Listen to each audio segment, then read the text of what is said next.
Well, good evening, everyone. It's 7 o'clock in the evening here in Hobart, and that makes it about 9 o'clock in France. So it's the 28th of December, nearly the end of the year, just a few days away, and things are happening. So Abolish just got underway an hour or so ago and making good time out of Hobart. So he had a struggle getting in, but he's going to fly heading out, so that's kind of cool. He brought up the fact about the weather has been pretty benign for the leaders of the fleet coming across, so I just thought I'd have another look all the way across to Cape Horn, and you can pretty clearly see that once again the disturbances generally are down pretty low down here. Across the Indian Ocean the same, they're still holding down south, so coming along the exclusion zone at 44 degrees south here across the Indian Ocean still pretty clear. It's a bit of a mixed bag for wind direction and strength, but it's no big intense storms. And in fact, even when you look at the shapes of the depressions here, they're not intense circular, sort of nasty ones. They're more or less just extreme fronts and pressure systems. So here you can see you got a great big low pressure system here, but it's only violent at the top and it's quite huge. It goes right down to Antarctica, the one rotating system. And same again here, and same here. It's a pretty big system, so you're only actually dealing with the top edges of it, and that makes it easier to manage. In the earlier part of the season in 2018, we had really intense little systems that were very hard and challenging to deal with. So that's a good thing, and let's hope it carries on for the whole fleet all the way across. So we'll head across here to the back end of the fleet and see how Guy is doing. Actually, before we go there, let's look at some ETAs for see who's going to get through the gate and where I reckon they're going to be as time goes by. We're only now 4 weeks from 4 weeks before the gate shuts, okay, and we can make some pretty reasonable assumptions. I'll just kick this up one more here. I've got a sticky mouse at the moment. Nope, that's too far. Okay, so I'll cut it back one more. Okay, so we'll just measure the distance off here. Jeremy's completely okay. What's Ian Herbert Jones looking like for the gate? We'll just do a... Oops. Sorry. We'll just do a distance here to Cape Town. Give you a rough ETA. Okay, so even Great Circle route, Ian is about 2,300 miles from Hobart, okay? And normally, if you're really efficient, everything's going perfectly, the GGR boats are doing about 1,000 miles a week, so that's suggesting 2.5 weeks. I think I'd be happy to say that the way Ian sails and the fact that it always takes a little bit longer to get into Hobart, with local weather anomalies, is probably going to be close to 3 weeks. So we should probably see Guy, 3 weeks into February, something like that, around about the 20th maybe or earlier. So there's no problem there. And even if Elliot had been sailing quite consistently without a bowsprit problem, I think we would have clearly seen him up around by Ian as well, because they were side by side, or actually sometimes Elliot was a little bit in front, but he's had issues, so it's not even worth talking about that. But he's 3,000 miles from Hobart still, and he could have probably made it. Now, it's yet to be seen whether he'll go to Albany or Fremantle, but if he goes to Albany, for instance, it's about 1,800 miles, and that's going to take him, 2.5 weeks, I reckon, maybe three weeks, because he's sailing slow. So that means it's going to be virtually impossible for him to make the gate if he stops for more than a few days. So that's pretty much a no-brainer. If he goes to Fremantle, it's longer, and I haven't spoken to Josh about what's going on for now, but yeah, it's looking highly unlikely that Elliot will be able to get in, turn into Chichester class, and then get through the gate. Now that means then he'd be out of the event, so we'll see how that pans out. Nonetheless, he's doing a good job to keep rolling. So that's kind of cool. And then if we come back to look at Guy, it's looking highly unlikely. Even if so we're already here on Cape Leeuwin. Cape Leeuwin's 4,000 miles away. That's even by Great Circle route, and he's going to go straighter than that. So at about 1,000 miles a week, it's a reasonable assumption to say that Guy is probably going to be around about Cape Leeuwin by the time the gate's about to shut. So I'd say it's pretty challenging for him to even contemplate the gate. and then he'll decide what he wants to do after that. But for now, he's happy to keep moving along as best he can. So Jeremy, not a problem. He'll be in sometime now. Let's give you the rough ETA for Jeremy.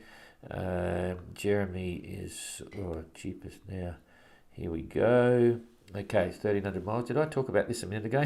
I got so much in my brain. We might be doing this for the second time. That's 1,300 miles, so that's a week and a half, 2 weeks at the outside. So somewhere around the 8th, 9th, 10th of February, we should see Jeremy come through. So that's pretty cool. January. I said February, sorry. January, crikey. Yeah, I am losing it. Okay, so yeah, why did I think of February? Let's look at the 28th there, and I thought there's only 28 days. I've been saying that for a while. Oops, I meant January. So let's just say around about the 8th, 9th, 10th of January is for Jeremy. Captain Goog, we can get into that, and I'll get into that in detail at the end because he's the next arrival. So that's a rough overview of what's happening. We'll get rid of that and come back here to Guy and see what he's got. Guy and Elliot. For now, I'll get rid of the leaderboard. Yeah, once again, if you see glitches in the leaderboard, leave it for 24 hours and it should sort itself out because there's been some strange numbers occasionally. So, Guy's been sailing pretty well, 6.1 knots, and did 146 nautical mile a day. That's pretty cool. So, he's happy with that. And Elliot still keeping ahead of Suhaili, who hasn't moved for a couple of days. Come on. There he goes, 4.2 knots, and that's to be expected with the breeze that he's got there, 86 mile a day. So for these two, if we come forward a day, again, good sailing there. Elliot's going to go quiet. We saw that yesterday. Guy's going to speed up a bit because he's got a reasonable breeze coming behind. So if we go forward 2 days, around about there, yeah, Guy's had a couple of good days sailing, and then he'll be further along by then. He'll be over here somewhere, so he's still sailing well on the 3rd day. Elliot's probably going to be a little bit here. He may hang into it and keep going, but I think on the 3rd day, he's probably going to get caught by that high. Oh, no. Oh, well, yeah, he went slow for a bit, but then carrying on. And Guy should still be sailing as well, so the next 3 days for these guys are pretty good. I'm not sure what's happening to this. This is like a tropical depression that's been coming down from way up in the Indian Ocean, been playing around. I've seen these go all the way down to Antarctica at times. They're quite funny. Anyway, that's cool. So we'll now just move along to Ian and Jeremy, and I'll leave Goog for his own forecast in a minute. So Ian is just getting out of this pretty strong westerly, west-norwesterly, that's been swinging a little bit, 6.2 knots, typical Southern Ocean stuff, probably 4 metre seas again, following winds, making good time. Hopefully sailing a straight course to Hobart, keep it shorter distance. And Jeremy, 5.6, made 101 nautical miles in the last 24 hours. Ian's done in the last 24 hours 119, so that's not too bad. Jeremy was going a bit slow in this stuff as it was coming across, but he'll speed up now. So moving that forward as well, if we come forward a day, close to a day, Jeremy's still got plenty of breeze. Ian's holding the same, so that's kind of cool. And then the next day, more of the same. So Ian's moving fast. Jeremy's coming along here, staying with this system, so he's making good average speeds. And on New Year's Eve, Jeremy's still sailing well, so it's all looking good. The heavy stuff's below them. So that's for the next 3 days. Let's go 4 days. 4 days, near enough to there. Yep, same again. Jeremy getting a big boost, and Ian's hiding a nice summer cruise. So that's all looking good for them. The next 4 days, they'll be doing pretty well. So now let's look at the detail of Captain Goog coming in. And here we go. We want Hobart here. We'll talk about Simon and that as well before we get into Goog. We'll jump ahead. You probably saw the big winds coming across, so Simon's been making pretty good time. 7.1 knots he's been doing between sort of 6.7 and 7.1 or 2 for the last 24 hours or more. So he's got 141 nautical mile a day and still in that big stuff. And Kirsten, this is a bit confusing for me, because this is her current position. She's still dipping south, which is really interesting, because she's got a really solid westerly at the moment. She shouldn't be asleep. And if we look at if I come back here and look at the rum line and where they're actually headed, You see what's going on here. This is the Snares Islands here, the little orange dot. They've got to leave that to starboard when they go through. And so this is the run line across here. If I had a westerly wind there, you'd be paying off now and starting to head across here. So I'm not quite sure why she's dipping south still. Whether she's got a... yeah, that was a fly that flew past my screen. It's summer here, and the door was left open because it's a nice breeze. Anyway, yeah, I'm not sure why she's dipping down there. She's on a latitude there, which is more than enough. So watch this space. I'm not sure what she's up to with that one, but Simon's coming across. He's pretty much holding the run line, and the weather. If we just blow this through now to talk about them as what they're experiencing. Come up one more. We can see now Simon has got wave heights of 5 meters, maybe getting up to 6. This is coming around 6 here, so that means he'll be having bigger seas as well. I'm probably a bit confused. I mentioned this on the earlier one last night. That when it goes north, it doesn't get really big seas, no matter how big the winds get, sort of thing, but it interacts with a predominant westerly or southwesterly swell that's coming as well. And maybe that's part to do with what Kirsten's going through now. Maybe she's had to set the boat up to a particular set of seas. Just looking at the current's coming across here. That's interesting. The current is directly in line with the wind for Simon from a northwesterly, and for Kirsten coming in a westerly direction. So that's okay. It's an interesting current there. That's probably about 3/4 of a knot or something. But anyway, not the big driver. It's all about the wind here now. And yeah, we'll look forward to seeing Kirsten alter course to the other way. Okay, so what's happening? It's moving very fast. So I'll toggle this. So this is in a couple of hours, 2, 3. It's moving away very rapidly. So Simon's now back into reasonable stuff. So's Kirsten, and I would expect to see her head across, because the issue there, of course, is that when you're heading down this way, you're sailing away from the mark. The mark's over here. If Simon's heading this way and Kirsten's heading that way, she's marking time. She's already lost a bit of ground there because she's not moving efficiently towards the mark. So there's a split happening here in terms of the distances. So that's 225. Okay, so Simon's got a 225 mile break on Kirsten as it stands at the moment, and the longer she goes down this way, with Simon going that way, the bigger that break is going to be. She doesn't want to see that if she wants to catch him. So that's that one, and that's where do we get to the weather? That's 1 day ahead. No, not quite 1 day. This is the 28th. Here we go. This is how fast the system's moving. Oh yeah, that is. We're on to the 29th already. So here we go. That's in 1 day, in the next 24 hours. That's what's going to happen. The winds are dying down, the sea's dying down, and sadly, while Abelis is getting out in a hurry, he's going to drive into this little bit of a hollow here.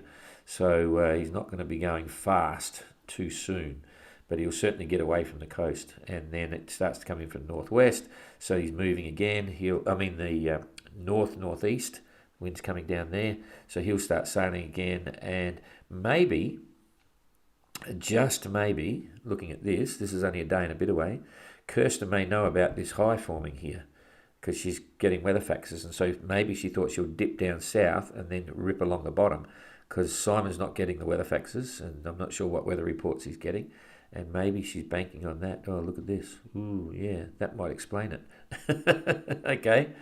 All right. So maybe Kirsten knows exactly what she's doing, because I haven't seen this. This is the first time I'm watching this today. We've been a bit busy enjoying the company of Abelis, which was cool. We went back out with his boat. So this could well be exactly what she's planning, to get underneath it to keep the wind and go across. So keep moving this. This is the 29th. Simon May, ooh, jeepers, yeah. I think that might be what's going on here. She's dipping south to get underneath it, and Simon might slow up there. So very cool. Watch this space. That's under the 30th. Yeah, that thing's moving down. So that's very interesting. So that might be what you're doing. Okay, I've said that enough times. So now we'll go back to real-time weather today. And we'll talk about Goog. So it's a bit windy there at the moment. And while we're talking about Michael coming in towards Hobart, and I progress the weather, you can watch what happens to the weather for Abelish. It'll take him a couple of hours to get out of the bay. He left an hour ago and he'd be doing quite well. It's saying he's doing, well, there you go, 7 knots. So Abelish is currently doing 7 knots, roaring downwind. It's an offshore thing there, and as he gets clear of the island, it'll turn into a southwesterly, and he needs to hightail it to try and get across that calm bit there, if he can. So I'll just toggle this now every hour. I'll make it a bit bigger so it's easier to follow here. So let's get started here. Nope, I'm going to hit it again. Okay. So here we go. That's 1 hour, 2 hours, 3, 4. Goog's doing okay. 5, 6, 7, 8, 9, 10, 11, 12. So there's midnight tonight, and by midnight tonight, Abelish is running out of breeze. Depends on where he is. So you can see Guga's doing okay. So let's just make an assumption. That's another. Is that right? Oh, we'll go. Did I count that right then? That's the 29th. Yeah, that's midnight UTC, so it's now 8, so it's 14, it's now up to 14 hours, so 10 hours, 70, 80, 90, he might be 90 miles out or something, so I'm just going to see how far he'll get. There and there, oh, so there's 70 miles, 80, 90 miles, so he could be still in this breeze over here at that stage. Okay, that's the first one. So I've got to get rid of that. So now imagine Abelish is here. He's still got breeze and still moving at that point. And then I'll just toggle. Oh, come on. Got to hit that to activate it again. Assume Abelish is here, still sailing slowly. 2, this is now 24 hours. He might just get under it, but I think he's going to stop there.